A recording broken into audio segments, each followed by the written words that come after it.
Surtout que de nombreuses réformes vont marquer la rentrée universitaire du 3 septembre prochain. D'ailleurs, un séminaire de préparation de cette rentrée s'est déroulé à Grand Bassam il y a quelques jours autour du thème « Université de Côte d'Ivoire, quelles réformes pour un départ nouveau ?» De nombreuses suggestions y ont été faites par les participants universitaires, experts venus du Canada, experts nationaux et membres du ministère de l'Enseignement supérieur et de la Recherche scientifique. Des détails dans ce dossier présenté par Hugues Hervé Blé. À Grand Bassam, ce sont 6 jours qui ont été consacrés à la préparation de la rentrée universitaire du 3 septembre. Universitaires ivoiriens, experts canadiens et nationaux, représentants du ministère de l'Enseignement supérieur et de la Recherche scientifique, ont eu à mettre en place des réformes pour un nouveau départ des universités de Côte d'Ivoire. Le ministre de l'Enseignement supérieur et de la Recherche scientifique a pu convaincre Son Excellence, Monsieur le Président Alassane Ouattara, de soutenir le financement du séminaire dans le cadre du programme présidentiel d'urgence PPU. Je puis vous dire que nous avons obtenu la transformation de la quasi-totalité des parcours. Les travaux en commission qui ont abouti à ces résultats se sont déroulés en 2 phases. La première a permis la conversion en format LMD de toutes les maquettes pédagogiques existantes dans les universités et grandes écoles ivoiriennes. Selon le prototype validé par l'UNESCO, nous avons travaillé pour que chaque maquette de chaque domaine soit aux normes LMD. Les maquettes, c'est le tableau de bord de chaque filière. Si vous prenez l'UFR de chimie par exemple, il y a le nombre d'heures que vous devez faire en physique, en chimie, en mathématiques et tout rassemblé, ça forme la maquette. C'est l'élément de base de la formation. Et ces maquettes-là avaient été au format avec les unités de valeur. C'est déjà un bon pas vers le LMD. Maintenant, il faut transformer toutes ces maquettes-là au format LMD en appliquant les unités d'enseignement avec des normes définies par le RESEAO et admis de tous. La deuxième phase des travaux en commission a porté sur 3 points essentiels. Le premier étant relatif aux conditions de mise en œuvre du système LMD. Dans l'ancien système, il y avait un déficit d'enseignants de plus de 1250.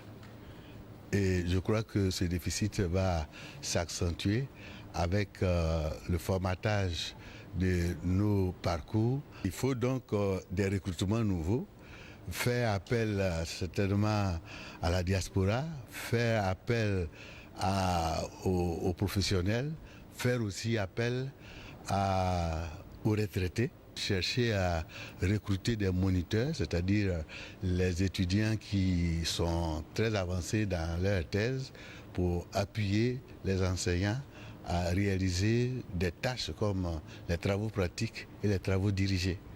Autre point abordé au cours de la deuxième phase des travaux en commission, la stratégie de gestion optimale des étudiants. Nous avons réfléchi à la gestion des 3 générations de bacheliers. Il y a d'abord ceux de 2009-2010 qui ont été orientés mais qui n'ont pas pu aller à l'école pour des raisons que nous connaissons. Il y a les bacheliers de 2010-2011 qui, le gouvernement a fait un effort et a demandé aux structures privées d'accueillir ces bacheliers, ce qui a été fait. Mais pour des raisons diverses, certains ne sont pas partis. Donc il reste à peu près 11 101 bacheliers qui sont encore en attente d'orientation. En plus de cela, il faut ajouter les 47 000 à peu près de bacheliers de cette année. Donc ça fait beaucoup, il fallait trouver une solution. Donc on a estimé les capacités actuelles des structures. Il faut que tous ceux qui sont en formation continue ne viennent plus le jour. Et puis on a souhaité un encadrement individualisé de ces nouveaux qui arrivent en demandant aux étudiants en Master 2 d'être les tuteurs de cela.